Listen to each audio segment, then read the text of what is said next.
would need to be one of the quarterbacks that does everything to move up in the draft. Yeah, I totally agree with that. On top of that, we got to see wide receivers perform. Jackson Dart was out there. And on top of that, Joe, I know you noticed this, but we only got to see 3 quarterbacks, and it was supposed to just be 2.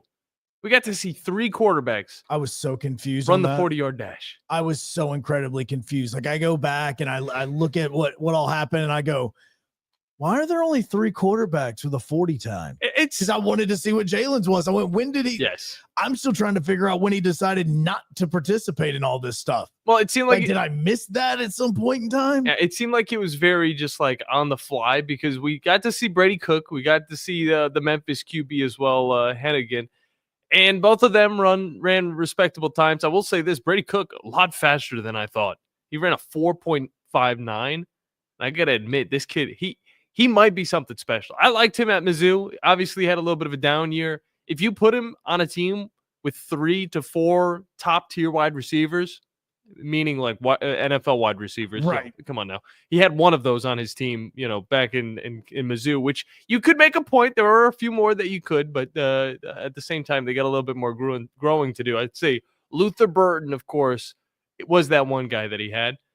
He's going to the NFL. Brady Cook is going to be, I'll say a top 3 rookie quarterback of the NFL. I'll say that. Maybe not in his first season. Top 3 rookie quarterback. That wouldn't mean he would be a top 3 rookie quarterback in his first season. That would just mean he's going to be a top 3 quarterback from this draft. Then yes, there you go. I'll say that from this draft class, he'll be a top 3 quarterback because he can't be a bad quarterback his first year because that is your rookie year. So he also could possibly just be not playing. He could be on the bench. He could not find any playing time. Whereas Cam Ward, Shedeur Sanders. Those guys could probably see some. Most likely they will. But I will say this: there's also those other quarterbacks that we look at. Jackson Dart. Where is he going to play? How is he going to perform? Is he going to play in his first season? I don't know how many teams. I think there's only 3 or 4 teams that might try and throw out their rookie quarterbacks, and I might say that Brady Cook will be one of those guys, and maybe Jackson Dart. Outside of that, I don't think Jalen Milroe is going to get the playing time that he thinks he might want. First, we got to figure out what team he's going to go to in the first place. I'm sticking to it, Joe. Jacksonville. I'm just saying. I'm just throwing that out there. But Brady Cook definitely built up his reputation over at the draft. Tyler Shaw from Louisville. He decided, he was like, I'm next up, Joe. So what he just decided I'm going to go for it? He said it. He was just like, he literally was like, I wasn't going to run it, but I guess I will. He ran a 4.63, respectable. These quarterbacks have gotten fast, Joe. Quarterbacks were running like 5.3s back in the day. No, they weren't. And I think that's the only reason I actually went to the 40 times when I initially wanted to see what all the quarterbacks did, because with this quarterback class, that was a big talking point. But the problem with it is that nobody that we cared about actually participated in this stuff. Now, Milroe participated in the on-field throwing stuff, which may or may not have helped him, but I wanted to see the other stuff that you were going to see during the combine. I hate the fact that you have to participate and you can pick and choose which one you do. You should participate in everything or nothing. Like that's what all or none. That's how it should be. And I love that Shedeur showed up and he was like, I was convinced to be here today, be a part of this. If you're going to be a part of it, be a part of the entire thing. At least go out and throw the football. Because I'll say this, not everybody's going to have a good day as a quarterback because they're throwing to a bunch of random wide receivers from across college football. This even goes down to the lower echelon of college football. But what I noticed was that wide receivers were dropping it left and right. It was ugly. I mean, look, you're going to have a few drops at the combine, all right? If you're a quarterback, don't let that discourage you. Just make the long ball, hit the guy in the hands, and you're going to be fine. But for some of these wide receivers, I was like, these were the ones that were invited? I'm over here in Huntsville. These guys were invited. You know what I love about this whole thing that you're saying right now? What's up? Let's see what time it is. Okay, we've been on the air for about 10 minutes. Yeah. You can tell that you're a Bama fan because you have not mentioned the fact that Tennessee beat Alabama on the last second three. We talk. Yeah, I see. I thought we were moving on to football season. Oh for no, Alabama. no. Oh, now it's that when Alabama's winning, it's that. But when you literally choked away a win in Knoxville, you're not wrong. You're not wrong. When you choke away a win, everybody's like, you know what? It's fine. It's fine. Like it was like even Moulton during the broadcast on Saturday night was like, Alabama loses a heartbreaker to Tennessee, and the first thing I said was it a heartbreaker? Was it? No, that was a heartbreaker. That was bad. I was at Oasis. All right, it's a restaurant up in Winchester. I let you just go for a second, and I'm just going. I was like, all right, he's gonna talk about the combine, like he's gonna talk about it. Okay, cool. And then I turn around and think to myself, yeah, no, we've got to call, because look, there's a few things that should have gotten talked about with this. Is Alabama loses in a heartbreaker. Auburn absolutely destroys Kentucky at Rupp. Chance. I don't care about the decades in between those wins. Again, they destroyed Kentucky at Rupp and clinched the regular season championship as they were doing it. But Alabama had that game won. No, they did. They definitely did. They had that one with like 30 seconds to go. All they had to do was not foul on a missed free throw. Not foul. Oh, gee. You had the rebound. Don't foul. And then you also had the ball. And then the 5-second runoff. And then, geez. You had the ball. And then it was, I will be straight. I actually thought for a second that may not have been or should have not been a tip ball, a jump ball. Yeah. I thought, I went, I could see why it got called a jump ball. But at the same time, I'm going, ooh, that was very close. That was very, very close. And then you let the shot get off. Now, look, I don't just look. The shot got off from literally the timeline. Like that's not one that you just go, all right, cool, fine. It was at the E. Yeah. Okay. So that first off, you're just thinking, okay, well, if this goes in, that'd be crazy. It's not going to go in though, right? It's not going to go in. And then, of course, it did go in. Alabama loses their 6th game of the season. And it's a tough one because I was watching with fellow Alabama fans up in Winchester. There were also some more Tennessee fans there, but it was cool because I actually ran into a listener of ours, Joe, who's been in the Huntsville area for quite some time. He ended up buying me a shot, and I'm not needed one after that. It was right before actually, so he was probably regretting buying me a shot, knowing that now I'm bad luck. But yeah, it was like that tequila with the bell on the top. And if you know me, I'm a tequila guy, Joe. I don't think you do. I actually don't know that. No, we haven't had that conversation yet. No. I don't drink that often. I really don't. So I don't talk about it either. But yeah, I gotta admit, it was a cool little experience and had a lot of fun with my girlfriend's family. As we also got to see a little baby and also just celebrate her nana's birthday. I forgot how old is she? 89 or was she like 98? 108 or something like that. I don't know. What in heaven's name? 108. She's old. 108. That's a little bit bigger story, my friend. So I gotta say, good on her for keep going. 89. She's 89 years old. Okay. 78. Yeah. No. See, and I was 82. Only casually watching on Saturday. Because we obviously had a busy day on 97.7, so I was casually watching it, and I saw the way the game ended, and I'm just sitting there like, oh my God, how did that happen? Yeah. How did you blow that? Because you had no reason to blow that game at all. And I know that these are two, obviously it's a 6-5 matchup. You actually had Dick Vitale on the broadcast, which I was ecstatic that it's gotten to the point now where SEC games outside of Florida and Kentucky are having Dick Vitale on the call, because that's when you know it's the big game. Oh, it's legit. Yeah, like it's legit then. But to have him there and to have that game end the way that it did, I was mesmerized at how that went. Yeah, I will say this though, good stuff. Good stuff from Tennessee. It was and both sides, honestly. I mean, this is what this conference is all about. All right. And it was a wonderful game. Obviously, I'm not going to have the same opinions as a Tennessee fan, but at the end of the day, I think we could both say it was close enough the whole time that it was one of those games that you're just like, Oh yeah, this is something that I'm all for every single night. No, I think in the long run, this doesn't hurt Alabama whatsoever when it comes to what the line is and what they're potentially going to be as a seed or anything like that. The only thing that affects it though is now you have to face off against Florida and Auburn with another extra loss on the top of it. So I'm glad that Alabama was able to get those wins prior to this slate. But I mean, at the end of the day, this has just been so rough. I mean, you get a win against Kentucky, you get a win against Mississippi State, and now you're possibly going to lose 3 in a row. I don't want to say that's a possibility, but you get Florida at home. So that right there is going to be, you can squeeze a win in there, then you can get a challenging matchup at Auburn. I mean, that last game is going to be tougher. I mean, it's going to be tougher. But you also have to look at it from Auburn's standpoint in that.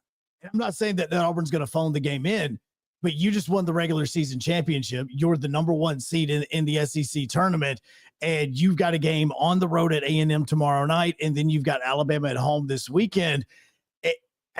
You're sitting there going, all right, like what are they going to do with it? You can't like bench all of your good players. You can't also for senior day not play the way against Alabama that you're going to want to. Yeah. I think that if they're going to phone in any game, it's going to be the one tomorrow night against Texas A&M, if there is a quote unquote phoning in of a game. I mean, even if Auburn phones them in, and we do need to hop into a break, we will get to that. But even if they try and phone it a game, I mean, I look at Auburn at this point of the season and I see just as much depth as Alabama when they're on a roll. Because Alabama against Tennessee, who do you think? You just think one player is going to perform, and that's Mark Sears. I'm waiting for that next consistent player because we get young blood, and he's amazing at times. We get some of the other guys file on, and then it goes down this list, and then you're getting to a point where, well, actually, Mark Sears is the only one that's been hitting 20 in a majority of these games. He's the only guy that's getting that consistent double-digit number. Everybody else, yeah, they might get to 15, maybe. Like an Aiden Holloway who's coming off the bench. Like you want to see more from him. More production. Even Stevenson, like those types, you do want consistency. Like even if you look at the 3-ball, Alabama was above their 3-point shooting percentage. I mean, it was only by like 2%. Well, it's because they were still playing a really good game. But the biggest thing that they struggled with, shooting from the field, free throws. Those were the two things that, to me, if you cannot make those mistakes in there. Now, look, missing a free throw, you look at it and you go, oh, well, they were 17 of 26. I get it. Nelson can't miss 2. You cannot miss 1 if you're file on. Like it does. Those are things. Those are so easy as far as this, as why that they're there, and you cannot miss them, especially now in March. And if you get to April, that you can't miss it. Yeah. On the other hand, we have Auburn with Pettifer and also Miles Kelly, just combining for around 61 points. Yeah. So I mean, you destroy Kentucky in Lexington, and Janai Broome only has 9 points. It's your bench is the one. Your Janai bench is the producers. But it was also just a bad game from Kentucky. Either way, before we hop into break, I'd like to remind you guys that this show is always presented by the wonderful people over at Fleming Roofing and Restoration. The guys you need to talk to about all of your roofing needs. If you're having any roofing problems, make sure you look them up online at FlemingHSV.com. I hear we're going to have some bad weather tomorrow, possibly. Fantastic. So make sure you guys' shingles are intact and you're able to withstand the elements. We have to hop into a break because we got to pay some bills. But when we get back, reaction, phone lines, WZZ at TV, comments, all of that good stuff here on the Blitz on 97.7 ESPN The Zone, as well as ESPN Winchester, WZZN TV.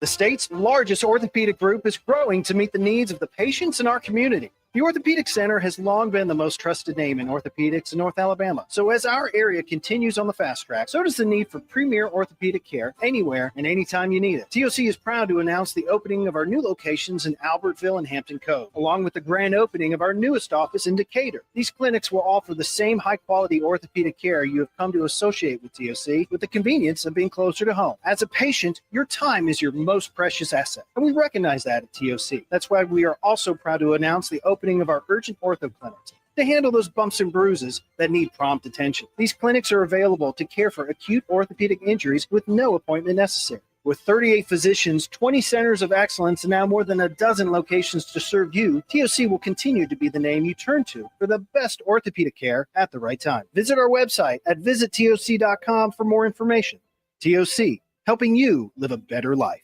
I'm here with Vice President of Mortgage from Bank of Frank Ewing, John Kendall. And John, if you're hearing this commercial right now and you're thinking of getting a new house, boy, oh boy, do you guys have a deal. We do. It's a grant. $25,000 if you're a veteran, $20,000 if you're not a veteran. This can be used for closing costs, down payments. Very simple. All you have to do is give Bank of Frank Ewing a call at 256-507-9180. And how long does this process take? Oh, it takes just a few minutes, maybe 15, 30 minutes on the phone. We'll send you a link and you fill that out in your own time. We'll approve you. Who would not want $25,000 for a new house? John Kendall, give them the phone number and online address one more time. 256-507-9180 or at bankoffrankewing.com. It's Bank of Frank Ewing giving you $25,000 for a new house. Bank of Frank Ewing in Hazel Green is an FDIC insured bank as well as an equal housing lender. NMLS number 446707.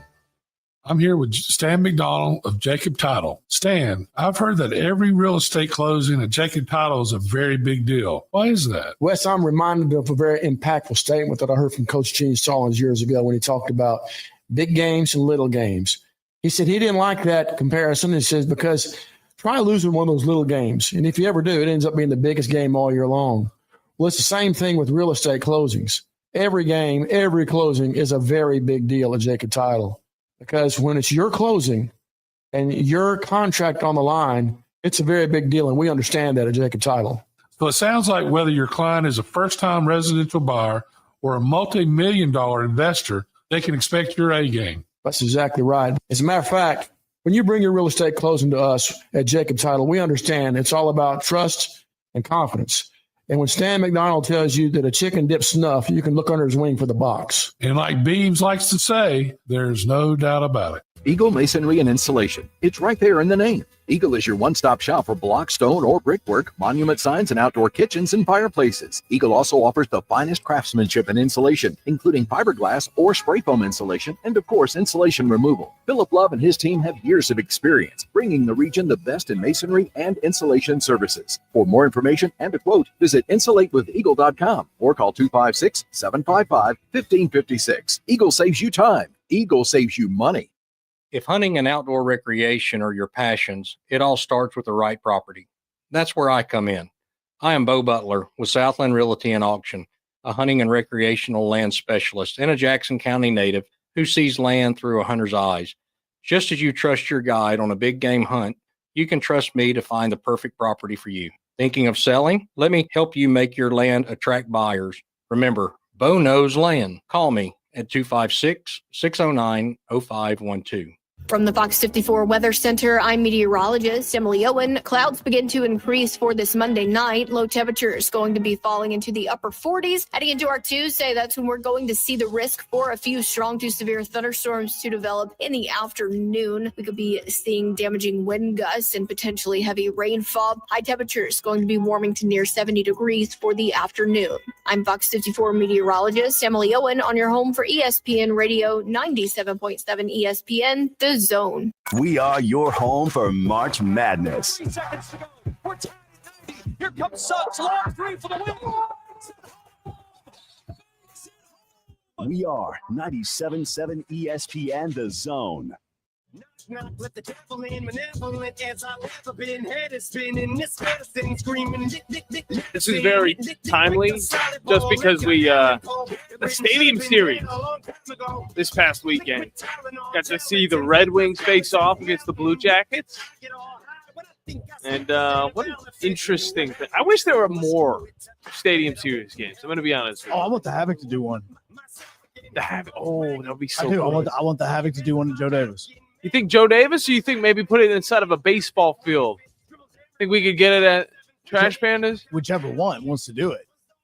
No, well, it would work at the Trash Pandas just because the season's not going on for the most point. It would have to be around a January, February where it is going. Now again, obviously it would cost a ton of money. Oh yeah, I mean, but no, I fully would love for Huntsville to do one of these games. You'd make a lot of money off of it, though. That's I the mean- thing. I mean, I don't think anybody wouldn't show up. I think we'd have, you know, Heck, we're already getting people getting turned away when 6,300 people are making it to the VBC. 41 straight sellouts after Saturday night. By the way, I could see 14,000 people showing up at a baseball field or at a soccer field. Maybe even have some people on the scaffolding of that new construction. Yeah, I probably there, wouldn't Joe do Davis? that. Probably, yeah, I wouldn't do that. Well, it's dangerous. No, it would be. Look, in Huntsville, like, if you've been to a Havoc game, you see a ton of photographers that are going off. A lot of these guys that help the Havoc. That's hair's looking good.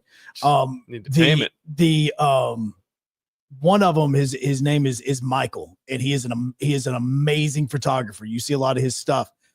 I want to see the pictures that he took from Saturday night, because there's a part of the catwalk at the VBC, and we talked about this on the broadcast, that kind of has a ledge that you can kind of walk out on, and it is overlooking the ice. He sits on that, and I am about 95% sure he's told me he is not strapped in up there, taking shots from that high up in the arena. Some men just can do that. No, Women can do it too. It's just They can do it as well. is amazing to watch. And so I'm just saying, I'd let him go up on the scaffolding. I know. Not let that. But no, again, I think Joe Davis, Toyota Field, whichever one would want to do it, Trash Pandas or Huntsville, whichever one you want to have hosting, have it game outside January or February. I very much agree with you. But we were talking SEC basketball, mainly that Alabama-Tennessee matchup that ended in extreme fashion, and we do want to get your guys' opinions on it. 256-576-9777 is the number to get in. We got Smokey Mike with us. Smokey Mike, how you doing, man? Oh, I am doing fantastic. I popped so hard for that match Jack 3 right there. The only other thing that I popped harder for in sports was 52-49. But I'm kind of leaning into a certain way because I'm talking Tennessee, Alabama just a little bit. And Joe knows where I want to go with this one, because there's only one person I can talk to with Joe.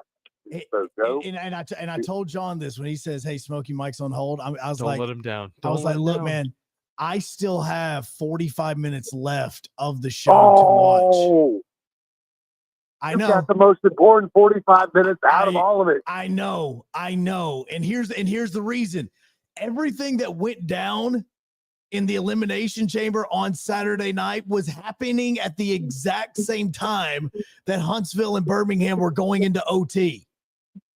And so, I know. I'm sitting here and I'm just like, oh my God, I can't. And then after Steve and myself both did 3 separate games on Saturday. He had 2 softball games. I had 2 baseball games, and then we had the hockey game together.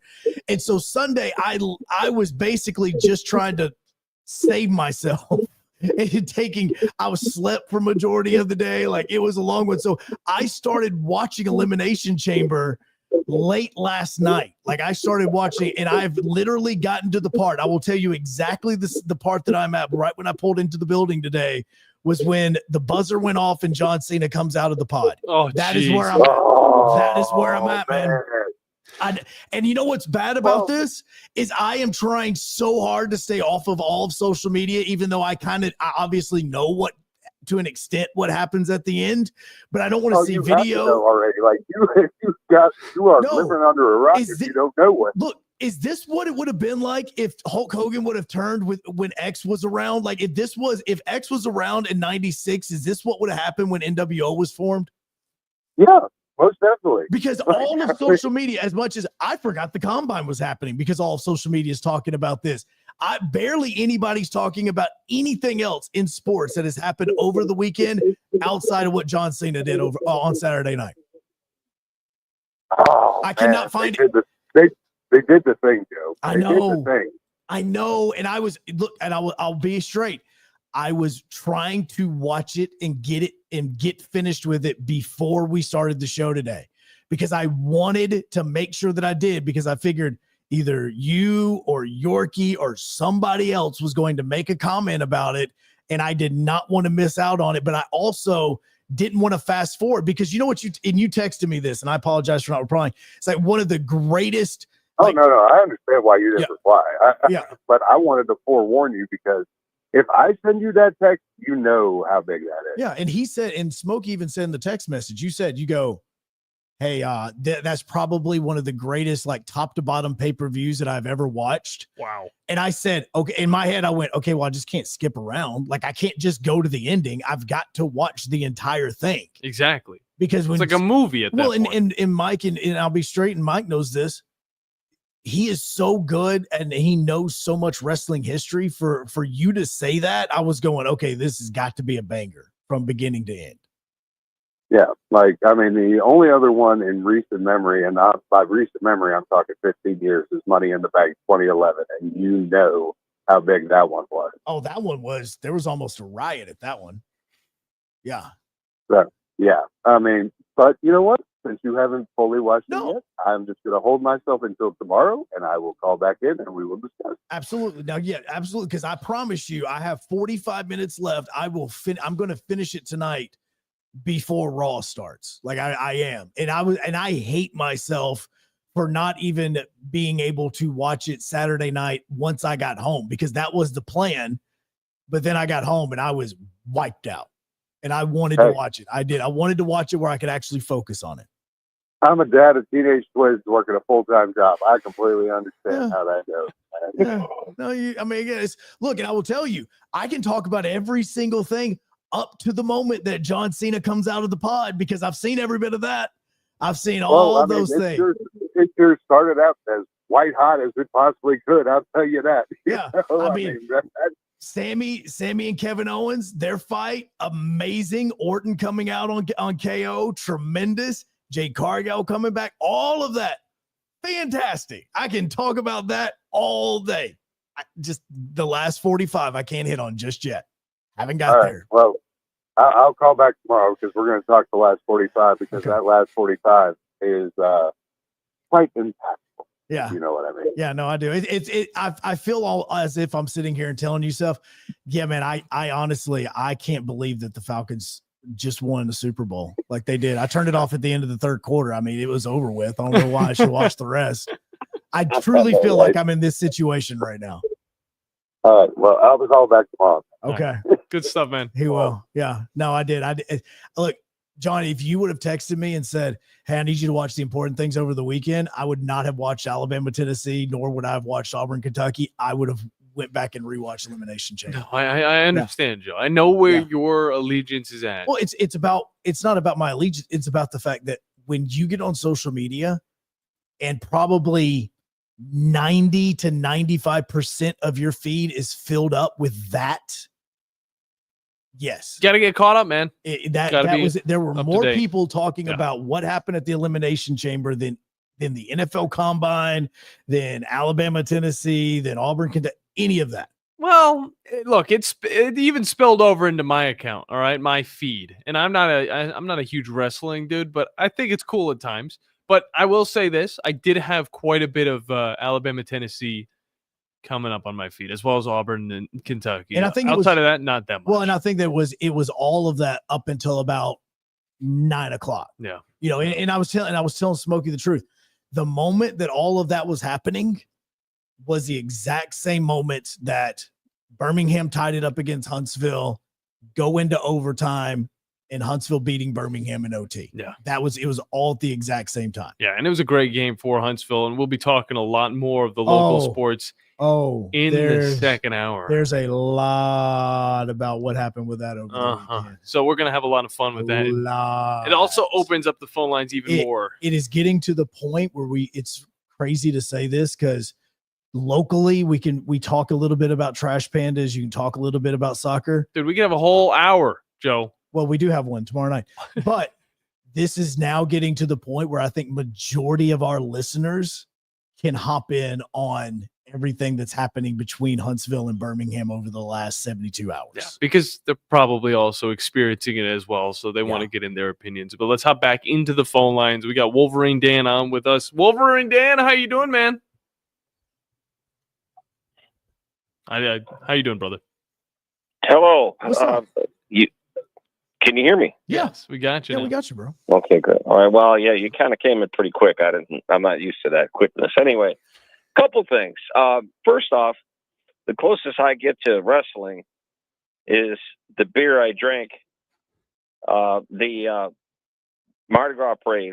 We needed some beer, so I went to that beer store, and sure enough, this is the closest I'm going to get to wrestling. Is what is it? Real American Beer or Great American Beer by Hunk Hogan. Yeah, I figured when you were going that way, I thought he bought himself some Hulk Hogan beer. And you know, I tell you what, fellas, it's a Pilsner, and it's pretty good. Oh, okay. Yeah, it tastes like a Miller Lite and a little like maybe a Mandela Miller Lite mixture. Okay. Oh, really? That's Okay. actually It's that's good. not bad. It's quality beer, guys. It's quality beer. See, I loved it. I would expect Hogan to come out with something extremely stout that'll like punch you in the face. But that's good to know. No. And you know the crazy thing, when I brought it to the party, you know, there was a lot more people on the left at the party than the right. And when I brought it out, they all looked at me like I was trying to do some political statement. And I just said, listen, I just want to try the guy's beer. I could care less. I'll be honest with you. When you said that, I was thought to myself, well, I can see now the reason why you got that beer. So I don't. No. I know. No. When it comes to beer, I am not a racist. I like it all. Okay. So with that said, so anyway, the Habit game we went to, and thank your station, Brett, my buddy Brad, Bama Brad actually won these tickets on Tom's show. Trifecta winner. Anyway, we had the suite, the TOC suite, and across from the suite are my seats that I actually own, or I buy every year. Original season ticket holder, and the people that buy my seats every time I have them for sale. She's a weather lady for I think 48. Daniel Dozier. Yeah. Okay. No, I know. Yeah. She takes my seats every time, so we wave at her and everything. So it's kind of cool. I got sort of like she's with 19, and what was funny is I saw her posting all these pictures of her at the game because I follow her on social media, and I thought, oh, cool, she was at the game, and now I know the reason she was is because she got the tickets from you. That's awesome. Pretty funny. Yeah. Those are my seats. Anyway, with that said, prior to that, it didn't go well. And when I say it was okay for me, it was great for me actually. But the people I were with, it didn't go well. We walked into Baumhauer's, and I recommend they have like a nacho with a beautiful white tender marinated really good chicken with some cheese on top. It's really good. And so my wife and I were partaking that. But prior to that, we couldn't find a seat. The place was covered up, and eventually some people from the bar emptied out. And the reason why they emptied out, because we walk in there, we're standing by the bar waiting for these people to get out of seats. All these, it's like three couples, and all of a sudden, the Bama Tennessee game was on, and then my buddy said, "Well, when the game's over, that's all going to clear out. We'll have some seats." But I didn't realize it was going to clear out like it did. Oh, I got so excited, and I go, yeah, like that. And I realized, I'm with my buddies, and I'm in the Bama location. And so I cover my mouth, and I just screamed in my mouth how I was so excited. I was so great that last second dagger. I loved it. Well, you could have just turned around and said, no, I was just excited that the seats opened up. Yes. Because the seats, I get to sit down and eat food now. Look, Dan, this would be the one time if I would have been standing with you on this, I would have totally been jumping up and cheering, and I would not have cared one bit who would have looking at me. Yeah, one of these days you and I are going to do that. Oh, I'm there's going to game. be, like a table of 4 big Bama boys who want to take you out in the back, So. Oh yeah, no, I'm totally game. Hey, at my age, fella, I could get my ass kicked basically. It doesn't matter as long as I get a couple licks in real good. That's all I care about. Yeah, you should see the other guy. That type of thing. Yeah, exactly. Anyway, fellas, I had a monster weekend. Had a great time, and my little granddaughter was in the parade. I'm pretty excited about that. So it's been a great weekend. And fellas, I love your show, and thanks again. If Tom's listening, thanks. Or your station. Thank your station for giving us some great seats. Appreciate it. Hey, no problem. And no, he was Dan was down there for that. It was Dan, Badger Larry, and Bama Brad.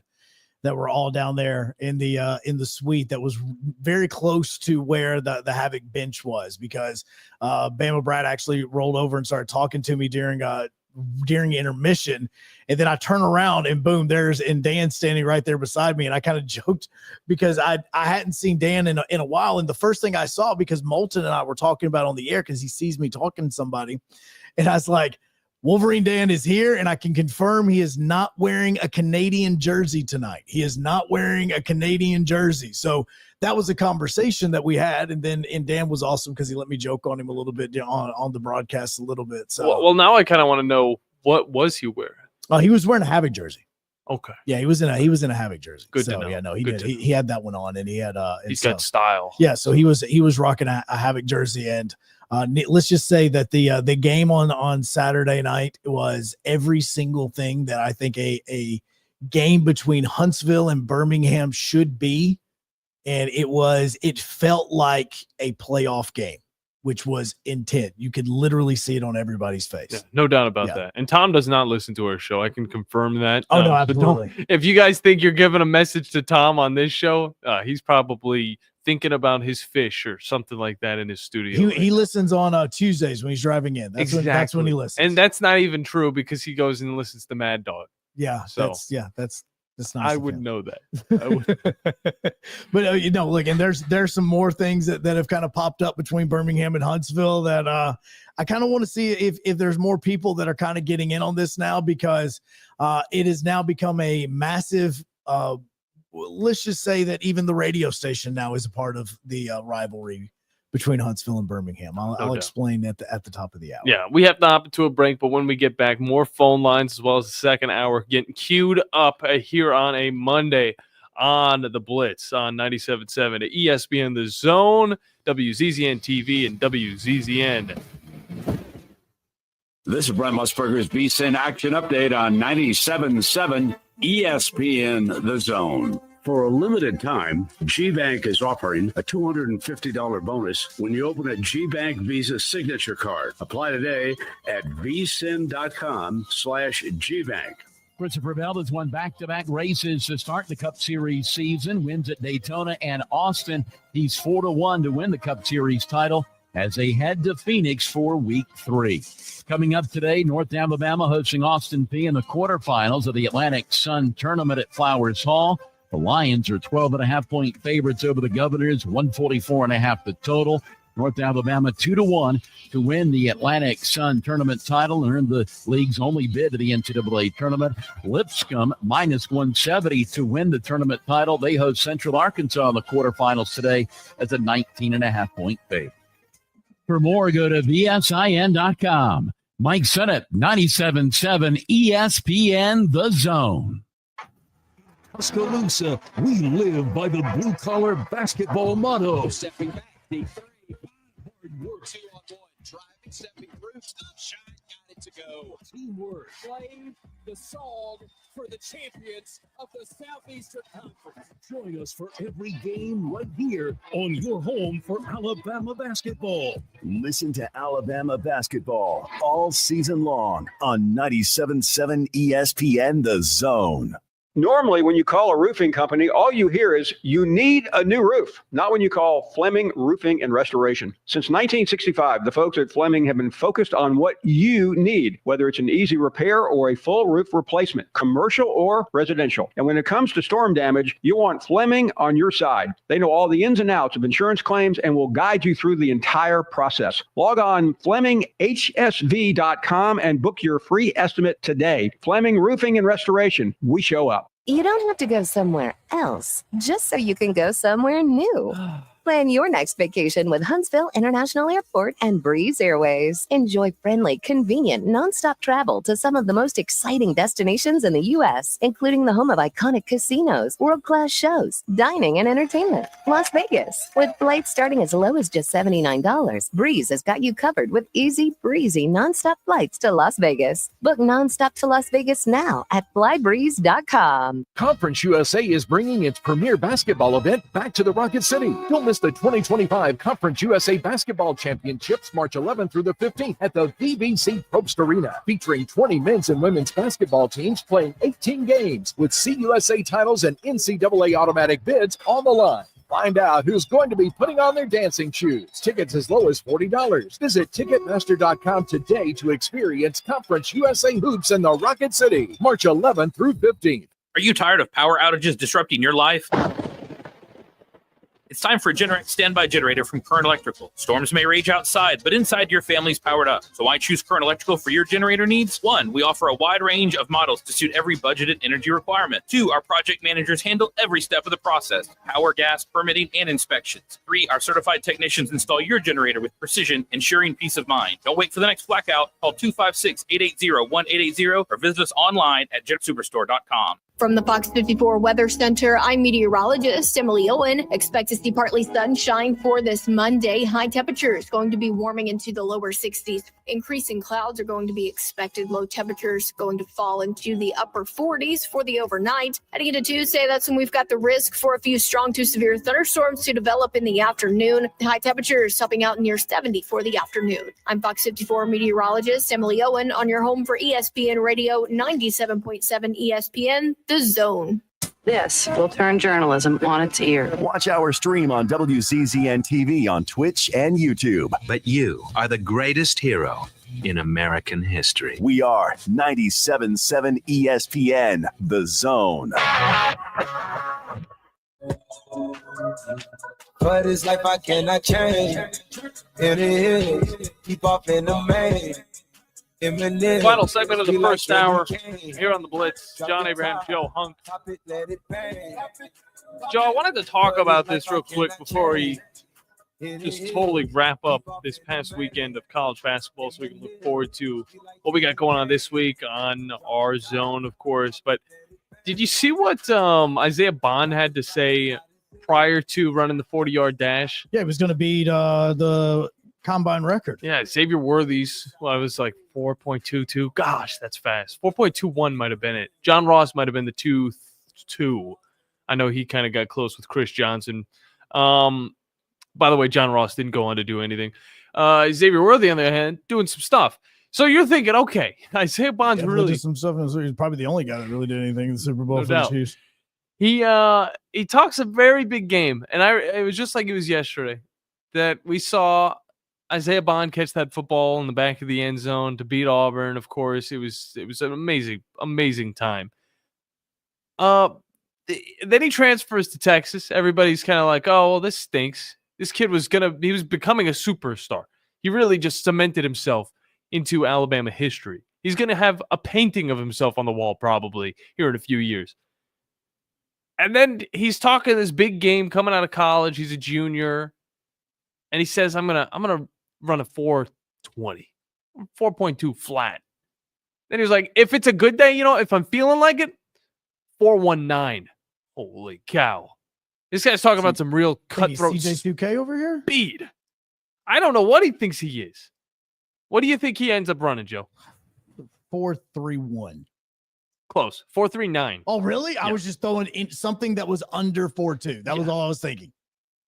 He wasn't even the fastest player on his own team, as Matthew Golden ran the fastest of the wide receivers at a 4.29.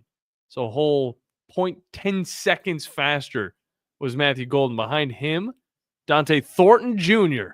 from Tennessee, 4.30. So I have a couple of headlines real fast that have just come across as you were mentioning that. First one, Braves news.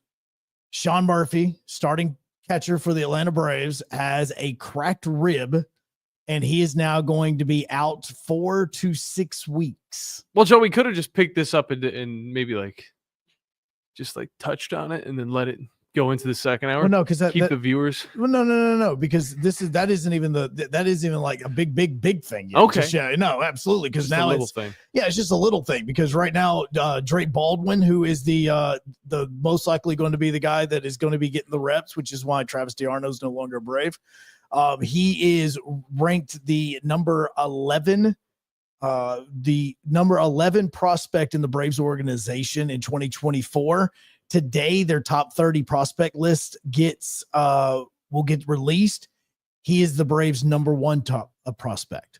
Gotcha. So the thought is that he is going to be the one that's going to be starting at catcher for the Braves. And there's the other one, which if you don't know how, and with the NFL draft, how this kind of works is every single team gets 30 official visits from players outside of like a 2-hour radius of wherever the facility is. So for Atlanta, for instance, they would be able to invite as many Georgia Bulldogs that they want to the facility, and it wouldn't count against their 30 visits. But if they were to bring somebody in from, say, Gainesville, then it would count against the 30 visits. Okay. So these 30 visits, they kind of really pay attention to, because you only get 30. You have to go through this whole process with it.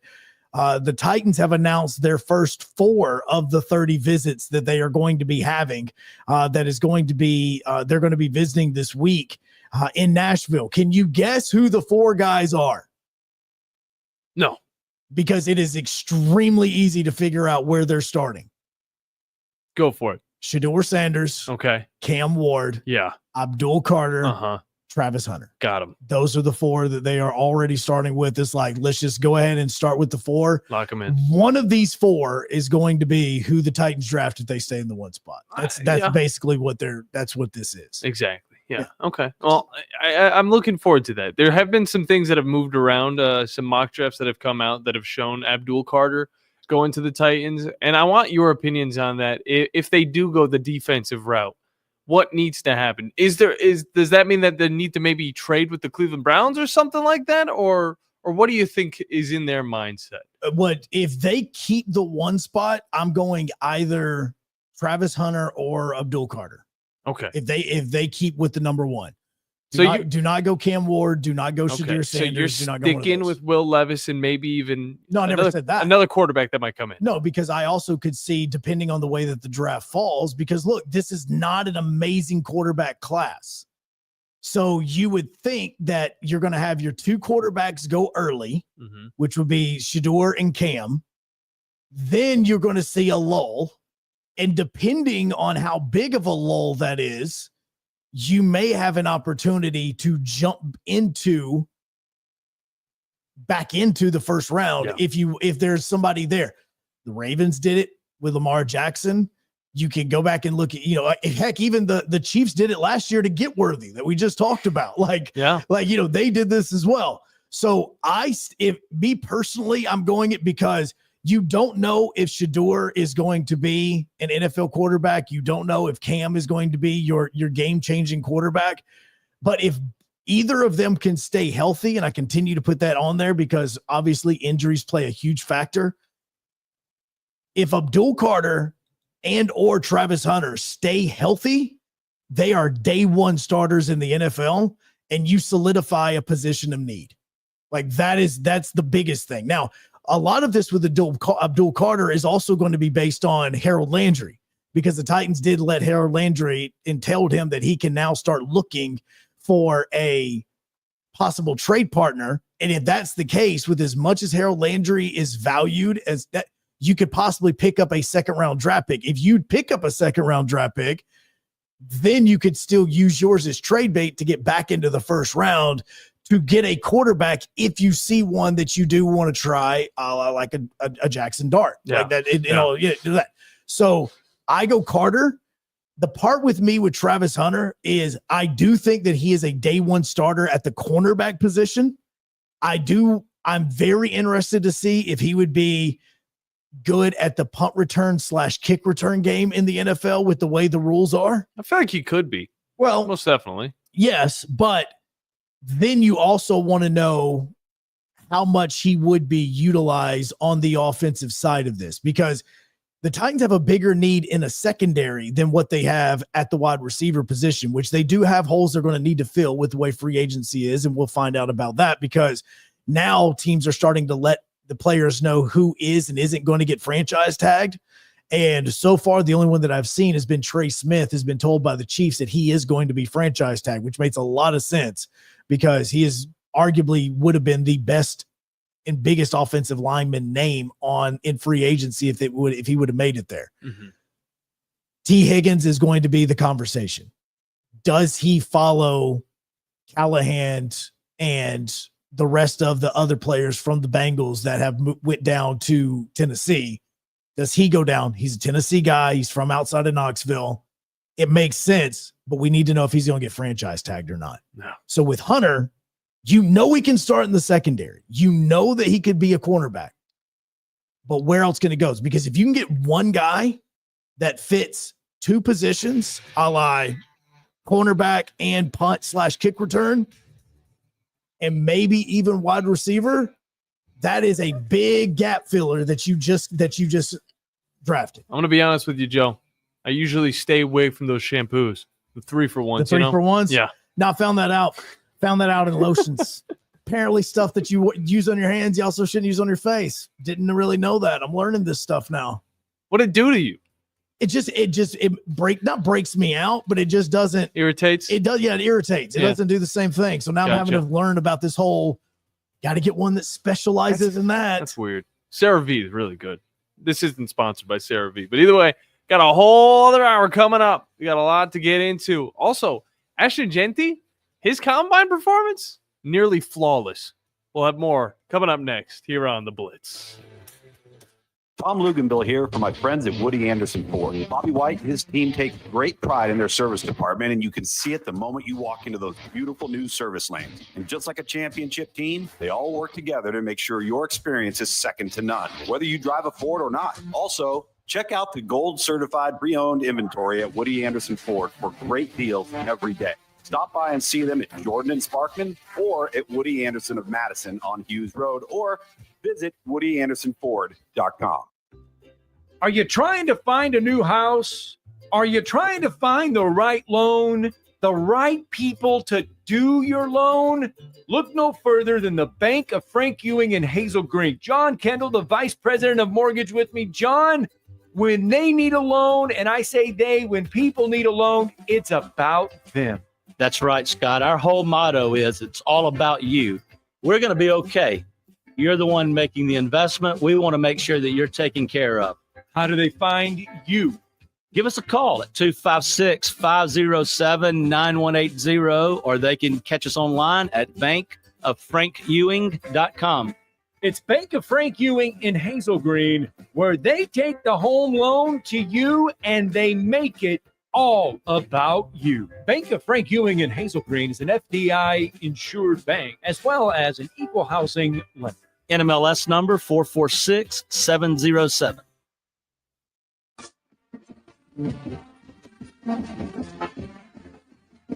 From the University of Alabama, this is Crimson Tide Today. It's a daily update on Bama sports and it's brought to you by CB&S Bank. Bank anywhere, at any time with CB&S Bank's digital solutions. Managing your finances has never been so easy. Hello again, everybody. I'm Roger Hoover. Here are our post-game thoughts from Alabama men's basketball head coach Nate Oates following Saturday's game against Tennessee. Coach, there's no good way to lose, but I know this one's really tough. It really stings. Yeah, too many mistakes, too many parts of the game, including me. I mean, I should have called a timeout and the underneath of the bounce turnover. This one's hard to take. You know, our guys fought. We got rebounded by 11. Needed to finish better. We needed to make our free throws, finish better at the rim, but we fought hard. And I got to do better by these guys. So this one's on me with some mistakes here late. I'll have more in a moment. CB&S Bank has a long history of stability and a legacy of serving our community's needs for generations. You could say we know a thing or two about tradition. We've been family, community, and financially strong since we began in 1906. Being a team player is part of our culture. That's why at CB&S Bank, we're proud to sponsor the University of Alabama Athletics and prouder to take the field or court with you. Visit cbsbank.com today. Member FDIC and equal housing lender. Join us tonight for Hey Coach and the Nate Oates Show, presented by Alpha Insurance, live at 6 p.m. Central from Baumhauer's Victory Grill in Tuscaloosa. Hey Coach is available to listen to across our radio network, the Varsity Network app, as well as a video stream on all CTSN social media platforms at UA_CTSN. Crimson Tide Today is brought to you by CBNS Bank. Crimson Tide Today is a production of the Crimson Tide Sports Network from Learfield. This is Brent Musburger's VSiN Action Update on 97.7 ESPN The Zone. For a limited time, GBank is offering a $250 bonus when you open a GBank Visa signature card. Apply today at vsin.com/GBank. Christopher Bell has won back-to-back races to start the Cup Series season, wins at Daytona and Austin. He's 4-1 to win the Cup Series title as they head to Phoenix for Week 3. Coming up today, North Alabama hosting Austin Peay in the quarterfinals of the Atlantic Sun Tournament at Flowers Hall. The Lions are 12.5-point favorites over the Governors, 144.5 the total. North Alabama 2-1 to win the Atlantic Sun Tournament title, earned the league's only bid to the NCAA tournament. Lipscomb -170 to win the tournament title. They host Central Arkansas in the quarterfinals today as a 19.5-point favorite. For more, go to vsin.com. Mike Sennett, 97.7 ESPN The Zone. From the Fox 54 Weather Center, I'm meteorologist Emily Owen. Clouds begin to increase for this Monday night. Low temperatures going to be falling into the upper 40s. Heading into our Tuesday, that's when we're going to see the risk for a few strong to severe thunderstorms to develop in the afternoon. We could be seeing damaging wind gusts and potentially heavy rainfall. High temperatures going to be warming to near 70 degrees for the afternoon. I'm Fox 54 meteorologist Emily Owen on your home for ESPN Radio 97.7 ESPN The Zone. Log on today, 977ESPN.com.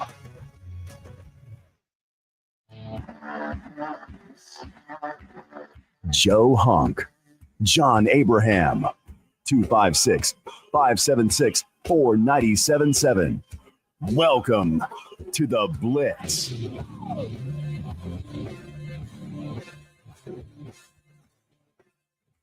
Second hour, final hour, best hour on 97.7 ESPN The Zone.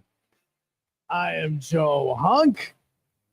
As we are rolling on a Monday after a long weekend, because I almost said afternoon, and that is definitely not the case. I'm John Abraham, by the way. He is John Abraham. I am getting there because we're also brought to you by Fleming Roofing and Restoration. The guys you need to talk to about all of your roofing needs. If you're having any roofing problems, make sure you look them up online at FlemingHSV.com to fill out your free quote today. And remember that Fleming always shows up. And Joe, I said that Ash Jetti had a flawless performance over the weekend. You did?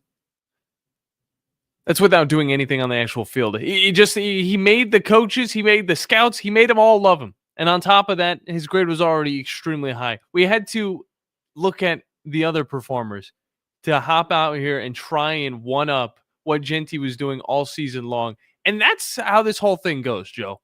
You have one dude that sits out. You're going to get all of these other running backs that are going to try and hop into this combine and try and perform to where they can outshine the top running back in all of college football. That's all it takes. It just takes one dude to make everybody else say, we got to be participating in this combine. No, you do. You absolutely. And that was what is so wild. And I think that with Huntsville, this is such a unique place because the combine itself is a massive deal around like the country. It really is. But even to the extent of what Alabama players did, what Auburn players did, you haven't heard like much buzz about any of it. No, you haven't. Like, and obviously I think a lot of that comes down to Jalen Milroe and everything with it, because I think that anything positive that comes out about Milroe, it doesn't matter who you are a fan of. If you're from this state, you're like, have fun with that. And I think a lot of people already understand that the SEC is going to be near the top at a lot of these because you have a lot of SEC players, of course, involved. When you look at, some of the top running backs, they're mostly SEC. And that goes, not all the way through because you do see the 40-yard dash, and who was able to get that? It was Tootin from Virginia Tech, who is a phenomenal athlete, but I don't exactly know how he'll perform when it comes to the NFL. But you get guys like Jaden Blue. You get guys like Montrell Johnson, Trevor Etienne. These were all dudes that were SEC, pretty much bred. And I think all of Huntsville, all of Alabama, all of the Southeast understands that this is what the combine is. And yeah, you get a few of those other college stars Yeah. thrown in there as well. And so you had that happening over the weekend. We had UAH athletics everywhere. It was crazy that now, even though UAH did not play basketball this weekend, they do know who their opponents are going to be tomorrow night. We found out early on Saturday, based on the math that the athletic department did at UAH, that the men were going to be playing Lee tomorrow night at 7:30. Like even before everything kind of became final, they did the math and saw like Lee's the opponent. For the women tomorrow night, it is going to be AUM. And so it is going to be 5:30 tip for the ladies, 7:30 tip for the men over at Spraggins Hall. This is the quarterfinals of the GSC tournament. This is the final home game of the year. Final one for all the seniors, for anybody that transferred. This is their final game at Spraggins in a UAH uniform. So the reason being is because regardless as to what happens, win or lose, the next round of the semifinals in the GSC is down in Birmingham and Sanford. And then from there, you're into the tournament. So there are no more games at Spraggins after tomorrow night. So, Joe, I have been following UAH basketball a little bit light, all right, because, you guys cover it. I haven't had to do any of the games. I do catch them every once in a while, but I haven't looked on the schedule to see anything about the tournament and their inevitable crash course with Nova. That's the one thing. Every single year, I'm just looking for that Nova matchup. And I need to know, is Nova just as good as they were? Because I know that Huntsville, they started out their season against them Sharks. Is there a possibility we're going to see that rematch later on in the postseason? Well, and I'll just looking at the South regional rankings, because that's where UAH is sitting and ranking as the number 2 team there. The team in front of them is Nova. Yeah, the team in front of them is Nova. So that's a 1-2 type of deal. Nova right now 23-1 overall, UAH 24-1 overall. UAH is on a 24-game winning streak. So you do the math of the one loss that was at the very beginning of the year. It was the first game of the year. It was down in Birmingham. It was against Nova. That was the matchup there. So yeah, you can look at it in that way. Yes. So even looking and going through the other regions, like you have a team in the East. I want to say it's pronounced Damon. They're undefeated this year at 24-0. But outside of that, nobody else has a better record than UAH and or Nova. That's pretty impressive. What's Nova looking like this season? The good.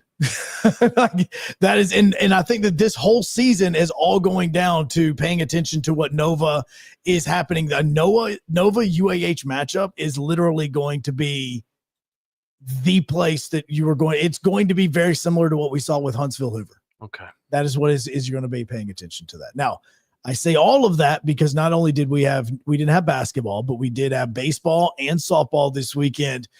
And then of course we had Huntsville Havoc hockey. And I am going out on a limb here over the course of the next few minutes because phone lines are open 256-576-977, because a lot of times outside of the Havoc hour, we don't discuss the Havoc outside of win, lose.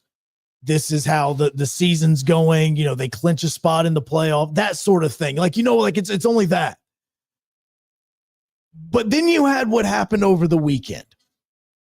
And I'm not going to say that Steve did not start this, but because he kind of did start it. Not that he had to, but we all have known, if you are living in the city of Huntsville, if you are a Havoc fan, then you know Huntsville, Birmingham, there's a rivalry.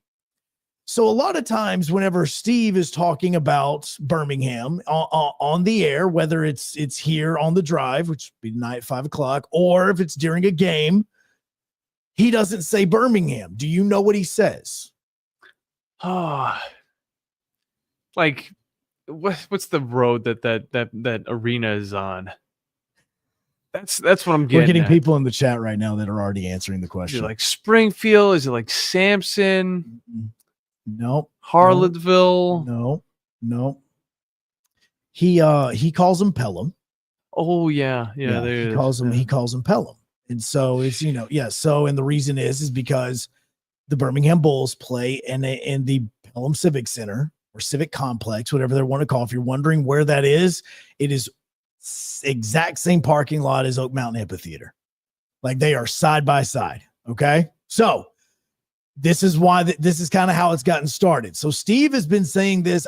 I know that ever since I started with doing stuff with the Havoc and with Steve, this has kind of been a thing. And so obviously I'm a huge antagonizer. Guys, look, I know that I may not drink, but I promise you, if I am out with you as you are drinking, I will antagonize you to do stupid things.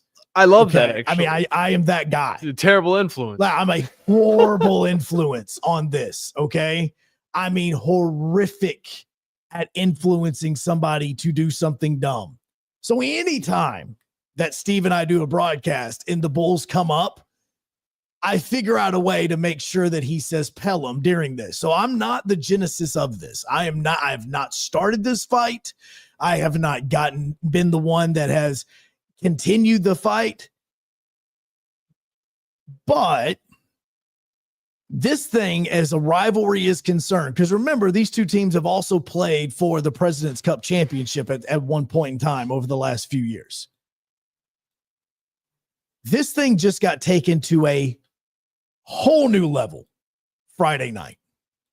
I mean, an even bigger level than what I thought could happen. Because this is now starting to get in the trash talking realm as when Alabama and Auburn play each other. Except for, and I put the except for, and anybody on the stream right now or anybody listening can help me with this. It's very rare that both teams are good in the Iron Bowl at the exact same time. That is not the case with Birmingham and Huntsville. Like those two teams are very good. And Birmingham has a goalie that played absolutely outstanding Saturday night. But this rivalry took a whole new meaning behind it after what happened Friday night down in Birmingham. Because Huntsville has went to Birmingham a couple of times this year, and they have gotten absolutely embarrassed. I'm not even going to act like they haven't. They have gotten absolutely embarrassed every time they go to Pelham.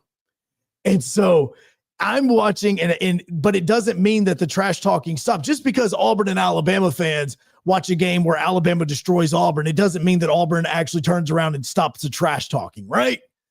And so then when Birmingham comes to Huntsville, close games, Huntsville wins majority of the ones at home. Like, okay. Friday night, John, when I say that this thing went to a whole new level, Birmingham's broadcaster literally started calling Steve out on the air. Oh, this is like Anchorman. I'm not kidding. Steve and I talked about it. Like he literally said, and for my man, Steve Moulton up in Huntsville, like he was going like that into this. And he continued to go on, and he continued to go on this rant and this rave. And it was almost, you can go back and watch it. Go to Flow Hockey. You can watch this because it starts with he mentions it in the pregame. Then it gets to about 30 seconds left in the first period. The period ends, and then we're about 5 or 10 minutes into the intermission, and he's went on this like 10 to 15 minute diatribe about Huntsville and the Havoc and where they're located and everything. He's wrong on it, but he kept saying that the VBC is actually closer to the Huntsville airport than what it was downtown Huntsville. Oh, okay. He confused.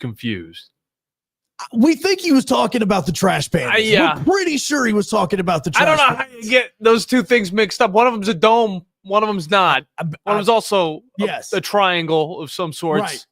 So he starts going through the whole history of all the different names of hockey teams that have been here in Huntsville, from the Blast to the Channel Cats to the Tornado to he went deep into the history of it. Does it matter though, since the Bulls were gone for a significant amount of time? No. They were. So it's like, we could just be the Channel Cats and it would be it still wouldn't be the same comparison. And 20 years, right? plus. And there's still a reason for that and why that's taking place.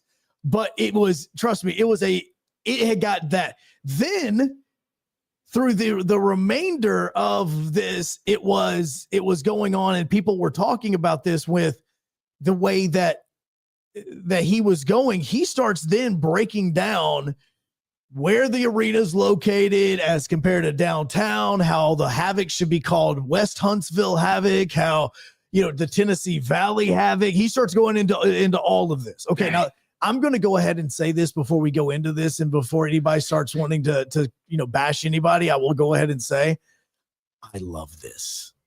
Okay, let's feed the fire.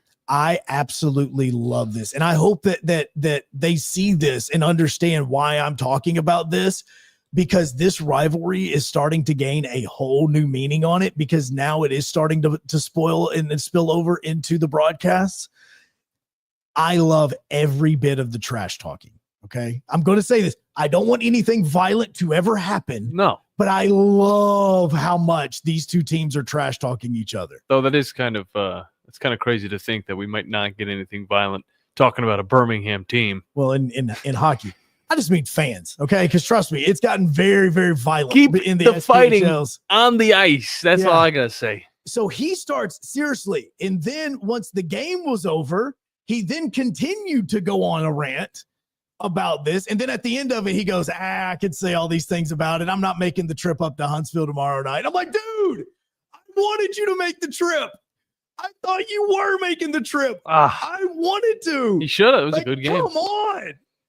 I wanted you to make the trip. Nobody's going to be mean to each other on that. I wanted to tell you in person how much I love the fact that you did what you did, because that is exactly what a rivalry is. Well, here's if the thing. Anybody knows about that, it's Alabama and Auburn fans, how to trash talk each other. Here's the thing. He got his fill of the Birmingham-Huntsville matchup just because Birmingham got the dub 6-2. Oh, they absolutely destroyed it. Look, it was a clean sweep. But again, you got to be able to follow it up in Huntsville. And if he doesn't want to show up, that's on him. But at the end of the day, those Havoc fans are built a little different. Well, look, and this is also the reason why the Havoc Hour is totally different from this, because this is where we can have this type of conversation. I know fans can ask questions and stuff during the Havoc Hour, but this is where we can have this kind of discussion during it. It is totally different from the Havoc Hour, which is why I wanted to have it today. But this is your opportunity, okay? Because as much as the Alabama losing to Tennessee was big, as much as Auburn beating Kentucky was big, the NFL Combine, Elimination Chamber, I know we've gotten questions about that in the chat as well.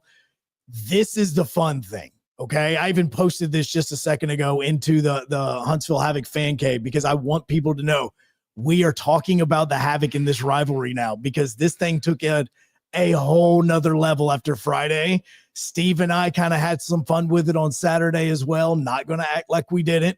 We come back. Jeremy is on hold. I know we've got some more callers calling in as well. We're going to get to those as we continue, because look, this was the fun thing over the weekend. This is the rivalry. You want to talk as local as you can. Havoc, Bulls, this rivalry, it is now went up a whole nother notch. 256-576-4977. This is the Blitz. John Abraham, Joe Hunk, WZZN TV and 97.7 ESPN. Zone. Auburn basketball coach Bruce Pearl has a challenge for you. Be an MVP to a child in need by opening your heart, opening your home, and becoming a foster or adoptive parent in Alabama. I know so many folks that are. They tell me it's one of the greatest things they've ever done. To learn more about becoming a foster or adoptive parent, visit dhr.alabama.gov. That's dhr.alabama.gov. Sponsored by the Alabama Department of Human Resources, the Alabama Broadcasters Association, and the station. There are many adults in Alabama who cannot take care of themselves. Some of them need foster homes. The Alabama Department of Human Resources has a critical need for caring men and women to provide safe and supportive homes for vulnerable adults. Make a difference in someone's life. Be an adult foster care provider, because love never ages. For more information, visit dhr.alabama.gov/AFC. Sponsored by the Alabama Department of Human Resources, the Alabama Broadcasters Association, and this station. This is Steve Moulton from 97.7 ESPN The Zone, and this is What's Happening. Be sure and download our app. Just search 977 ESPN in your Google Marketplace or your Apple Store, depending on your device, so you can take us wherever you might go. And you can also check out our latest zone deals. Head over to our website, 977ESPN.com. The top left banner reads, Savings Never Tasted So Good. Click on that, then enter in the big zone deal store for half-off zone deals of Lawler's Barbecue, Sea Salt, Carrabba's Italian Grill, Bubby's Diner, Corlejos Mexican Grill, Bad Daddy's Burger Bar, Divergence, Full Moon Barbecue, Bigfoot Little Donuts, Hickory Store Barbecue, Good Company Cafe, Apple Lane Farms, the Decatur location, and rounds of golf at Cherokee Ridge Golf Course and Gunter's Landing. And that's what's happening. Hi, folks. Bobby White back again for Woody Anderson Ford, inviting you to come test drive any one of our over 100 F-150s. From rock-solid, dependable work trucks to our state-of-the-art Platinum Series, we've got an F-150 for you. Test drive one today, and you'll understand why the F-150 is the best-selling truck in America, going on 48 years in a row. Just as successful offenses and defenses are built on teamwork, Woody Anderson Ford is powered by our people. Our sales and service teams are well-trained to save you time and money. And because we want your business again and again, no one will work harder to earn it. Our mobile service teams come to your home or business for oil changes, brake work, tire rotations, and more. And the great thing is you don't pay extra for it. We come to you with mobile service at no extra charge. Proud to be local, family-owned, and at your service for over 62 years. Woody Anderson Ford, Alabama's F-150 Superstore. No representation is made that the quality of legal services to be performed is greater than the quality of legal services performed by other lawyers. A wise man once said, if you take care of old folks and children, everything in the middle will take care of itself. Hi, I'm Danny Aldridge, lawyer in Alabama and Tennessee. In the next 20 years, the number of those folks over 65 years of age will more than double. In our golden years, the most important goal is to be treated with dignity and have control over doing what makes you grateful with those you love. At the Aldridge Law Firm and the Legal Town Center, we're dedicated to help you with these goals, and we'll be there when life throws you those inevitable curveballs. Let us assist you with your legal needs, whatever they may be or become. You may reach us by phone at 256-534-3188 or online with Dan at danaldridgelaw.com. Just remember, we're here to help. Whether it's personal injury, wrongful death, fraud and cheat, or estate planning made complete, we're here to help. By now, you know about Eagle Masonry and Insulation, and maybe you know that Eagle also does landscaping and dirt work. But how about after paint work? Shower doors, shelving, and mirrors, all taken care of by Eagle, the same Eagle that takes care of all your masonry, insulation, and landscaping needs. Eagle brings the same level of expertise to all these disciplines, and they're ready to provide you with a free quote. The website is the same, insulatewitheagle.com, as is the phone number, 256-755-1556. Give them a call and see what Eagle can do for you. Eagle saves you time. Eagle saves you money.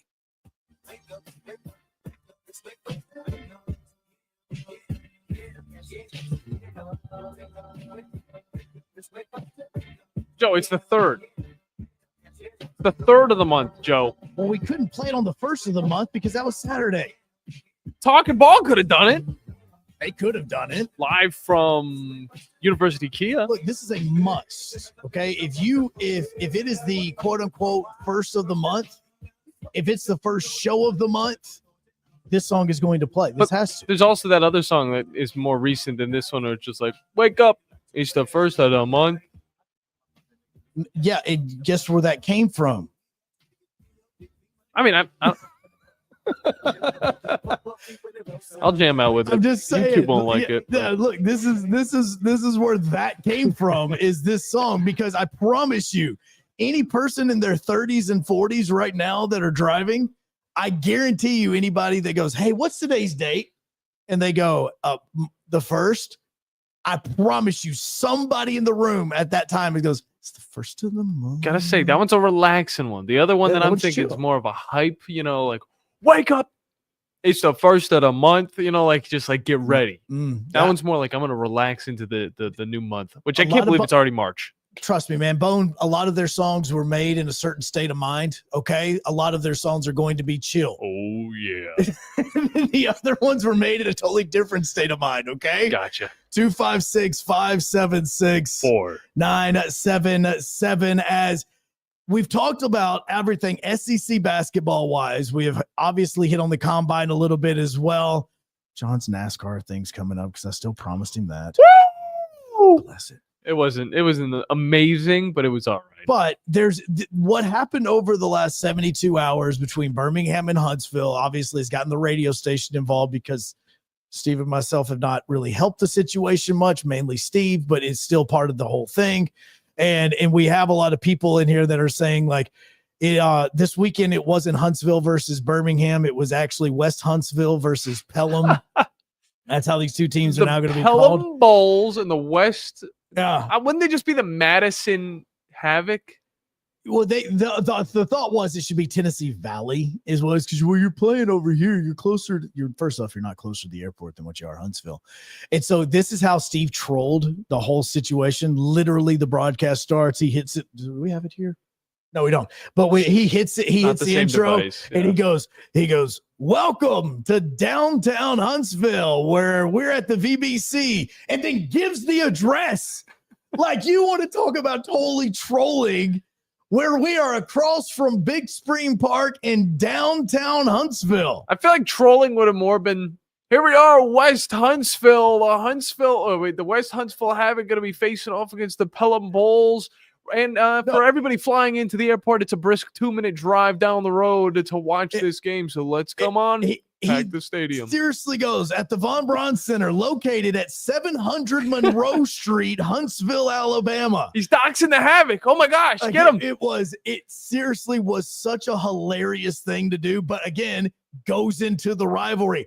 I'm all for the trash talk. And Steve's good at it too. Oh, he's very good. He and I have we have that like very subtle, like dry wit that we'll just throw something in there at some point in time, let it sit, and then he'll go again and say it a little bit louder the next time. Yeah, dry. Yeah. 256-576-977. Let's go to the phone lines. Jeremy, welcome in to the Blitz. If they're so great down there, they're playing in a building that little kids ice skate in the rest of the week, and they losing their amphitheater that was in the parking lot shared with them. So how great are they if they can't even keep their amphitheater? Right. Go Havoc, the old Havoc Trash Pandas, since they're all the way over there in the airport, they play in the concourse of the airport over there. They do. And, sometimes you have to watch out because the puck will fly out and hit a plane. And, but that's great, dude. I was so glad that I got caught up on that today. Cause I became a Havoc fan. We did the home show a couple of years ago. The Havoc were practicing, and we got to go in and watch them practice and just kind of hang out, talk to a bunch of the guys, and it was awesome, man. I became a fan of the Havoc. But after saying all that, I've got something really important for y'all. Okay. This has been brewing for the past couple of days, and I've wrote a song, and I've used another part. I've used someone else's song, but I've changed the words a little bit. It goes a little bit like this. John Cena turn. John Cena turn. I'm so freaking happy after Elimination Chamber. I am so happy. I've been waiting for 25 years for this guy to turn heel. Mm-hmm. I now we have it. This is the reason why I want to get 100% caught up. And Jeremy, I don't know if you missed what I said in the beginning. I have about 45 minutes left in Elimination Chamber. I've tried to get caught up. And look, I know what happened. I just haven't seen it for my own two eyes. So now you know for the future, all right, you need to make sure you are caught up on all things wrestling. I do, because I'm telling you, we will talk more wrestling. Look, people want to talk more wrestling on this Monday than what they want to talk basketball in NFL Combine. Well, yeah, because Alabama lost. Yeah, they also did. How'd they lose last second shot? That's right. So, Jeremy, I just want to. Go ahead. I want to compare this though real quickly. let's talk about this. So I heard somebody say something about Hulk Hogan the other night. This happened. Good beer. All right. Hulk Hogan was still over as a face when he turned and went to the NWO.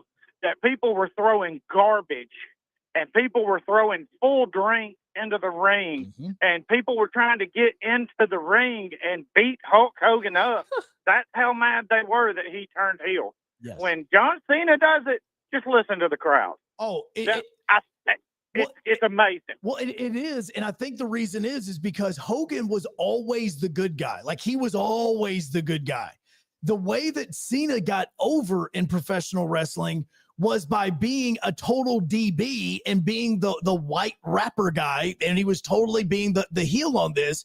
But because people loved it so much that he then turned into the face and he grew for that way. That's the reason why I said, look, I'm going to make sure I'm caught up tonight before 7:00, because the first thing I want, and I definitely want to see, is if he comes to the ring, he better come to the ring in the Thugonomics song. It better not be the John Cena song. I want the Doctor of Thugonomics back. You think he's going back to what he was? Look, he should, because WWE has been trying to get rid or erase that history behind John Cena. Because with John Cena and with the Doctor of Thugonomics, listen to the reaction that he got. And this is exactly what Jeremy's saying. The reaction he got when the WrestleMania was back in the Superdome a few years ago, and Cena came out to the Thugonomics song, and he was the Doctor of Thugonomics version of John Cena, the crowd went nuts for it, because that's what they have been wanting for so long. He was great. It was, if you go back and watch all of that rivalry with Kurt Angle and him being the Doctor of Thugonomics and him and Brock Lesnar, that was some of his best work. Oh. I mean, it was incredible. And it all started just because Stephanie McMahon heard him on the back of the bus, because Rey Mysterio and some other guys were back there having a little rap battle. And Cena got up and walked back there and just started just laying into everybody. And she said, do that in the ring. Yeah. Because he was about to get fired. Yeah. And that's what kept him in there. But, hey, it is just one of the greatest heel turns. I really think that it was so perfectly done, though.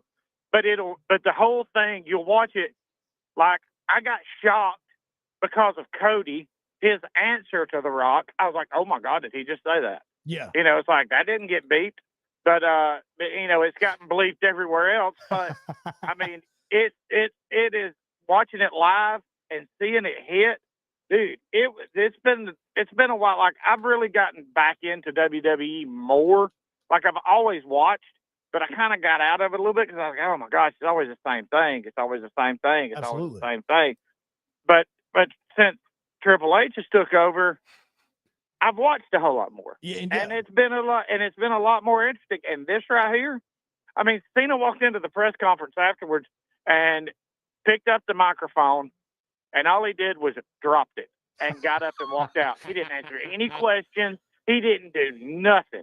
But the only thing that I would critique and that I would change about the whole thing, take the dang freaking New Balance white tennis shoes off of him, and with the Jordan, he looked like he was about to mow the lawn. That is what I thought.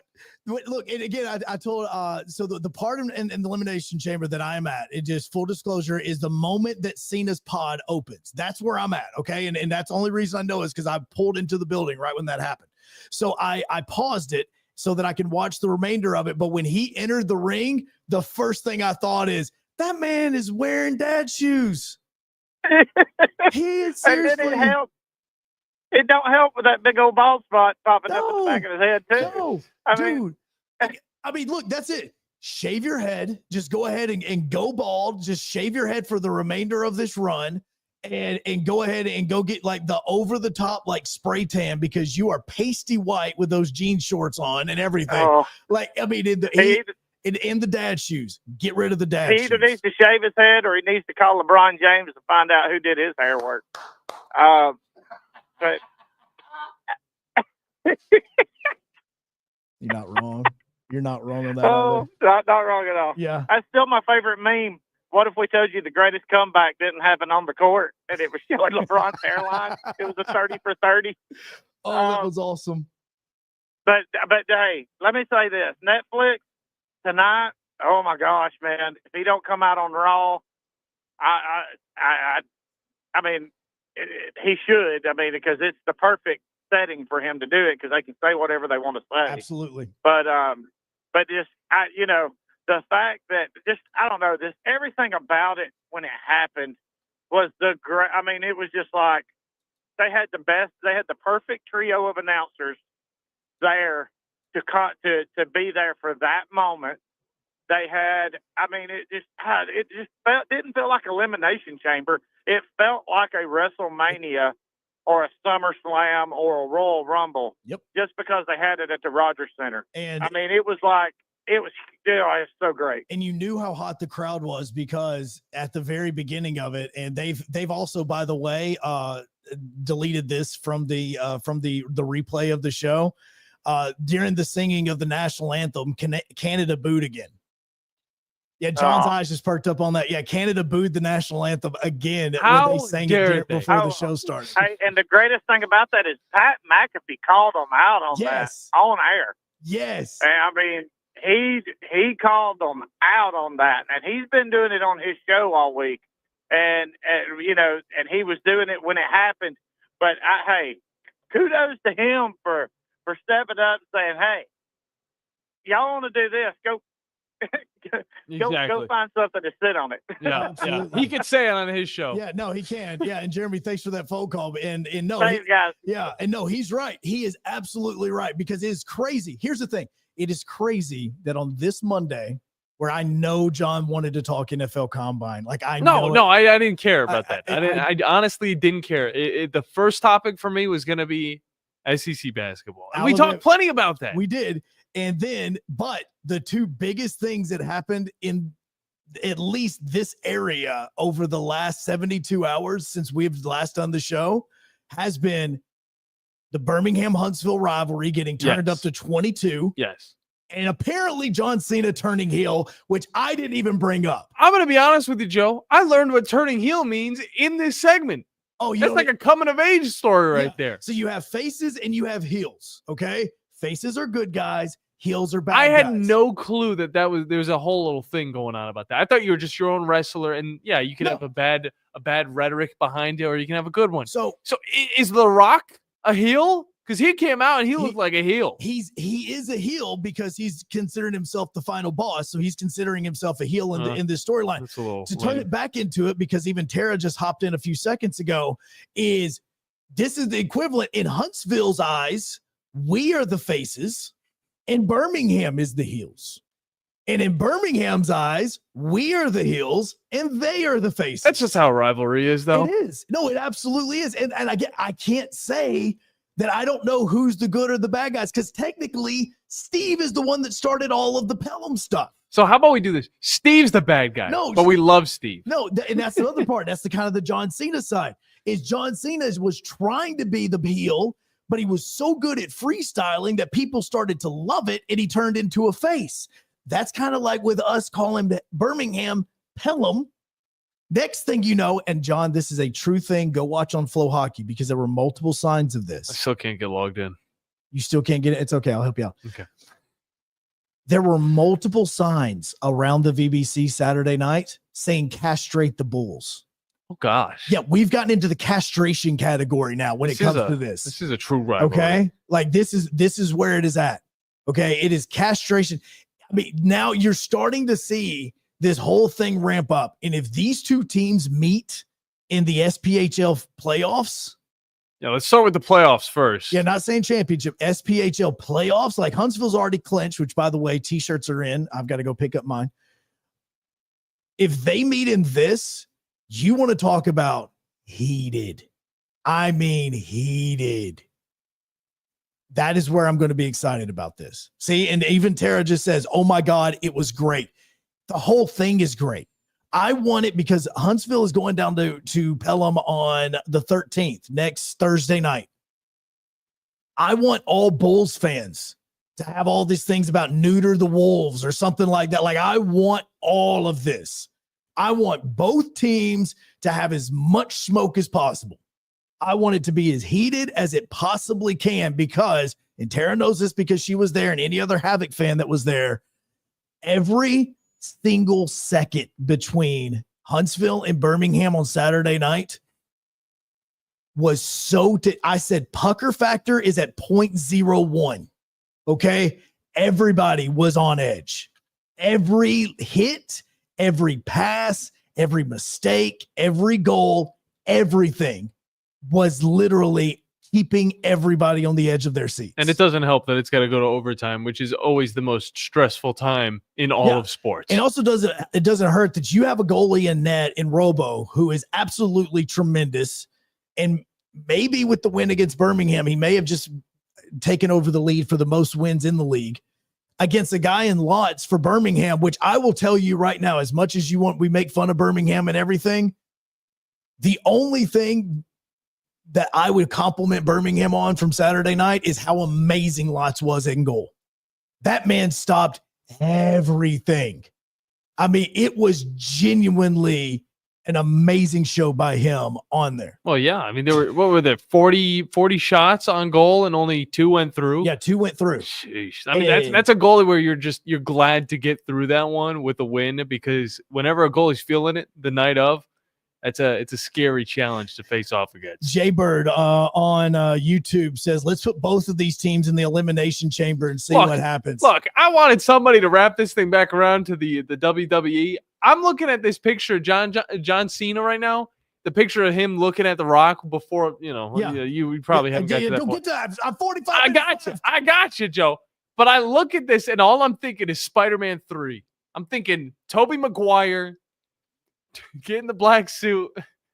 It's some goofy looking fella that's just straight up, I guess I'll be bad now. You're talking about, like this is the thing. That's why I said he's got to go thugonomics. He can't stay the same. You just can't. Because you can't come out with your dad's shoes on and your jorts the way they are. He's got the hair slicked over exactly like Tobey Maguire as well. Seriously, honestly looks like he's about to look into the camera and go, know what I'm saying, Vern? Like that's what he looks like. Okay. I need a totally different John Cena. You cannot spend the next few months being Ernest P. World on steroids. You cannot do that, because the only thing John Cena was missing when he entered the elimination chamber was his grilling tools, because the rest of this was full on dad mode. Yeah, and the back of his hair. For a guy that doesn't want kids, because he's been very vocal about that, he looked like he was 100% dad mode when he got into the elimination chamber. 256-576-977. We take your reactions as more comments are coming in on this as well. And I've promised John 1 minute and 40 seconds of NASCAR talk. 1 minute and 40 seconds. Let's go. Because that was the lap time, right? That was the lap time, the fastest lap time by the winner over the weekend. We'll discuss when we come back on 97.7 ESPN The Zone. I can't wait. The company is Eagle Masonry and Insulation, but did you know they're also Eagle Landscaping and Dirt Work? Eagle can take care of all your landscaping needs, including irrigation, sod work, and planting, both plants and trees. On the dirt work side, Eagle can grade and build your pads, haul dirt in or out, and even do erosion control. Philip Love and his team can do it all for you. The website is the same, insulatewitheagle.com, as is the phone number, 256-755-1556. Give them a call and see what Eagle can do for you. Eagle saves you time. Eagle saves you money. You've got to experience Toyotathon at Bill Penny Toyota. They've got the selection with over 700 new Toyotas to choose from. And they've got the extras with Bill Penny perks and a 10-year unlimited warranty. So get on over to Bill Penny Toyota today and experience Toyotathon. Bill Penny Toyota in Huntsville and online at BillPennyToyota.com. Bill Penny's Toyota 10-year unlimited warranty is valid through the 10th year of ownership. Valid on new vehicles only. See dealer for details. Are you tired of power outages disrupting your life?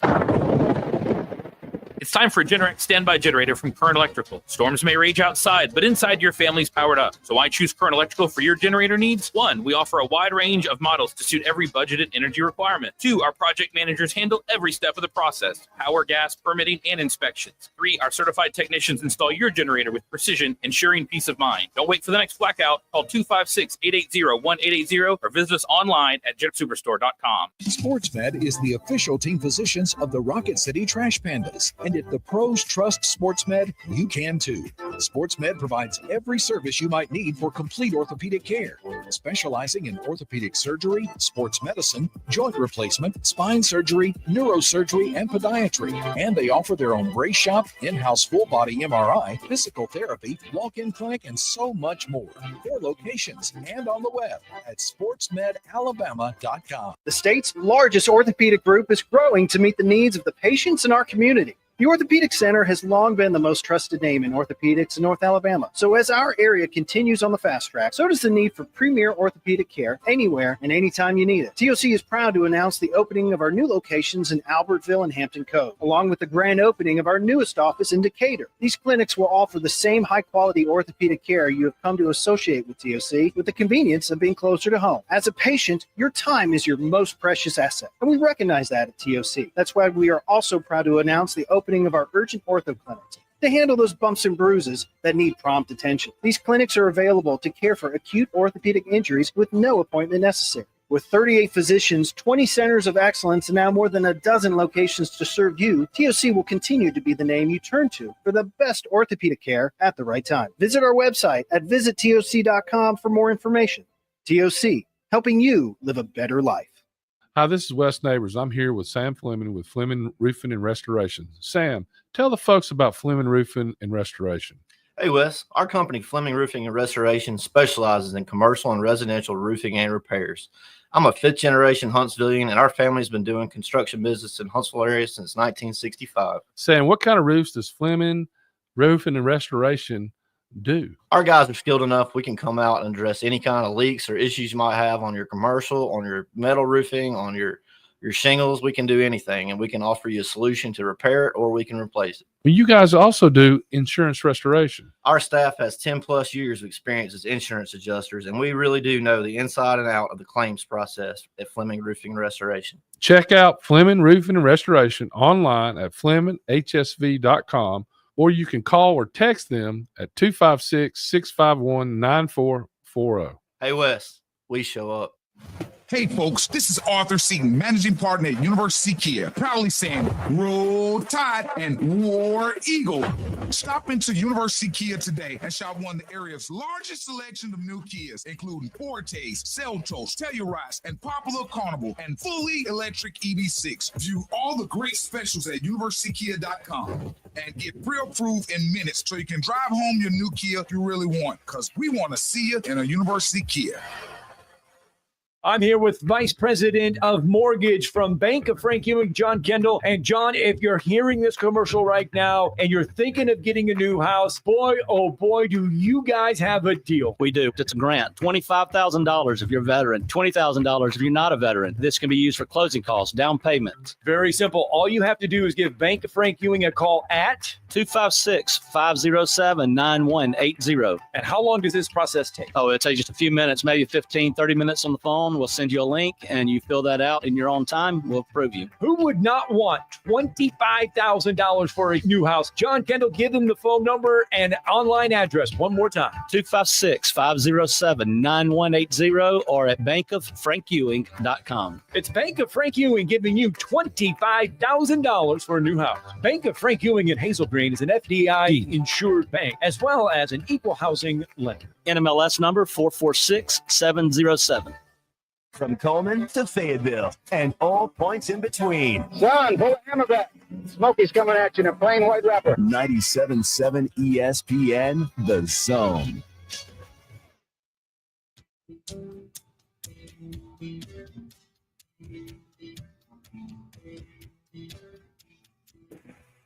Final segment, best segment on 97.7 ESPN, The Zone. Damn straight. That's right.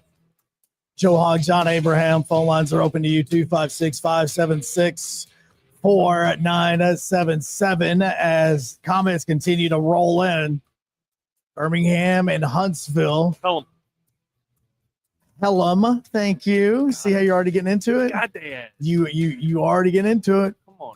I love the fact that you're kind of hopping in. There's other things as well that you can joke on, but we'll save those for when it's time appropriate for those. By the way, it is, I said it just a second ago, want to help change what I was saying on this because Robo right now is at 24 wins overall on the year.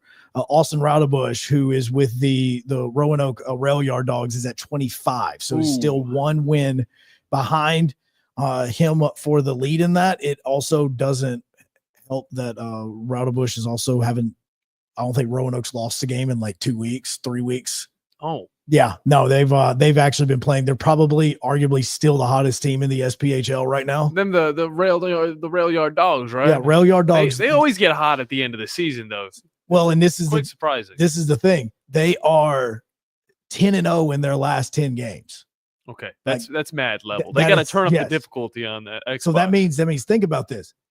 They have won 10 straight, which also means that they have gotten 20 points over the last 10 games alone. Jeez. They jumped up from like 6th or 7th in the, if I remember correctly, in the SPHL, all the way to now to 3rd behind Huntsville and Peoria, who are tied at 67 apiece. So their goalie wasn't even in the conversation for best goalie, probably, I would say, 2 weeks ago. Well, it just because of the wins and how everything's been happening. But Roanoke. And I want to say that their last loss actually may have come to Macon, if I remember that correctly. And Macon's awful. Macon was good at the beginning of the season. Right. And they were decent. And so a lot of this that we're paying attention to also comes down to, this is the month that you start seeing players get signed from college, because college hockey seasons are starting to wrap up as well. You start to see that. You also see everything from the 4 nations are kind of getting settled down. So you're going to see players start to come back down because a lot of players in the AHL had been called up. I mean, heck, for the Panthers, he's out for a few more weeks because he's still injured. Oh, the Florida Panthers. Are you talking about Matthew Tkachuk? Yeah, Tkachuk. He's still injured, and he's going to be out for a few more games because of what happened in the 4 nations. So, Matt Allen came back to the team over the last week. He had a goal in his very first game. So, God, that's trying so hard. You were trying to push me out. It really was. Is this it? I think we're here. Okay, here's what's going to happen. Okay, I promised John that he can talk NASCAR for a short period of time. This is the official segment now. This is awful. But you know what game this is from, right? It's probably some anime game. Mario Kart 64. Mario Kart 64. Then okay, I'll accept it. First video game I ever played. Fastest lap of the weekend in the NASCAR race was 1 minute and 40 seconds. John, when the first word comes out of your mouth, you will have 1 minute and 40 seconds. Connor Zilic was able to win the Xfinity Cup race at Coda. He followed it up, getting a DNF and finishing 37th behind Daniel Suarez because he ran into Daniel Suarez's car and flew off the road. He's also 18 years old. So can we start talking about this when it comes to, young people doing professional sports? I mean, come on now. On top of that, we got to see Bubba Wallace get the win in stage 1, but it doesn't really matter because we got to see Ryan Preece, who drives the 60 car now, get the second stage. You know where Ryan Preece ended up? Where? 33rd. And that's not because his car was falling apart. It was just because he's not a good racer. 1 minute. Kyle Larson, on the other hand, his car was falling apart. It seems like it always comes down to his right front wheel just flying off of his car, and it did it. He finishes 32nd. Joey Logano didn't do anything. Austin Cindric didn't do anything. It was a bad race for the stars, unless you were Christopher Bell, William Byron, Tyler Reddick. Reddick was the one who got the pole. He ended up finishing 3rd. Last year, he got the pole. He ended up winning at this same track. William Byron almost was able to get ahead and get his second win of the 30 season. 30 seconds. But instead, Christopher Bell was able to outlast Kyle Busch on the final few laps. Kyle Busch's car then pretty much just gave up. Shane Van Gisbergen stayed competitive the entire way through. Noah Gragson was even in the top 10. Ross Chastain got 12. 10. And Carson Hocevar, the dude that everybody hated last week, followed it up with a pretty 5, reasonable finish 4, at 13th. But Christopher 3, Bell gets the win 2, at Coda. 1. He's got 2 wins now on the season, Joe. It's his second one in a row. He won last week at Atlanta as well. So we have 2 winners this season now. William Byron. You're still going. It's past the minute and 40. It's my post-game wrap-up, Joe. It's like you're the car and you're trying to slow down at the end of this. That's exactly what this segment should be. I get a minute and 40, Joe. You get a minute and 40. That is all you get. Well, next week, hopefully I'll get more. I can't wait till Bristol. I don't even think you'll be able to open your mouth for that one. It'll be like I actually had a perfect amount of time to get all of the fun stuff out in that conversation right there. So I very much appreciate that. And that is your NASCAR Rewind presented by John Abraham. Fleming Roofing Restoration. John Abraham. And John Abraham. Either way, I appreciate the time. All right, and now we're all the way up to the end of it. And we can look forward to the Havoc Hour tomorrow. Havoc Hour tomorrow. John Abraham is going to be hosting the Havoc Hour tomorrow night at Zambruski, 6 o'clock tomorrow night. I may try to call in if he actually allows me Your to. FOMO is going to just get the best. You know what I think it is I not only do I have FOMO of missing the show, I love talking to the players. Yeah, I mean, this has been your baby for a little bit now, too. And because, like, even afterwards, like, I could see, like, Gio and I were joking around before the game on Saturday night. Like, it's that sort of thing now. Yeah, I understand it, Joe. I'll take care of your baby, and I'll let you come and see the kids for a little bit. Either way, for me and Joe, we'll see you guys in 22 hours. Tom Abraham coming up next. Have you discovered Good Company Cafe? The place for breakfast, brunch, lunch, and so much more. Enjoy brunch all day and pair with one of our many seasonal refreshing drinks, including alcoholic and non-alcoholic options. Choose inside or outside on our gorgeous, spacious, dog-friendly patio. And have some fun with friends playing yard games in the courtyard. See catering, to-go options, and lots more at goodcompany-cafe.com. Good Company Cafe, 7500 South Memorial Parkway. You don't have to go somewhere else just so you can go somewhere new. Plan your next vacation with Huntsville International Airport and Breeze Airways. Enjoy friendly, convenient, nonstop travel to some of the most exciting destinations in the U.S., including the home of 12 world-famous theme parks, Orlando, Florida. With flights starting as low as just $49, Breeze has got you covered with easy, breezy, nonstop flights to Orlando. Make all their dreams come true. Book nonstop to Orlando now at flybreeze.com. I'm here with Stan McDonald of Jacob Title. Stan, I've heard that every real estate closing at Jacob Title is a very big deal. Why is that? Wes, I'm reminded of a very impactful statement that I heard from Coach Gene Stallings years ago when he talked about big games and little games. He said he didn't like that comparison. He says, because try losing one of those little games. And if you ever do, it ends up being the biggest game all year long. Well, it's the same thing with real estate closings. Every game, every closing is a very big deal at Jacob Title because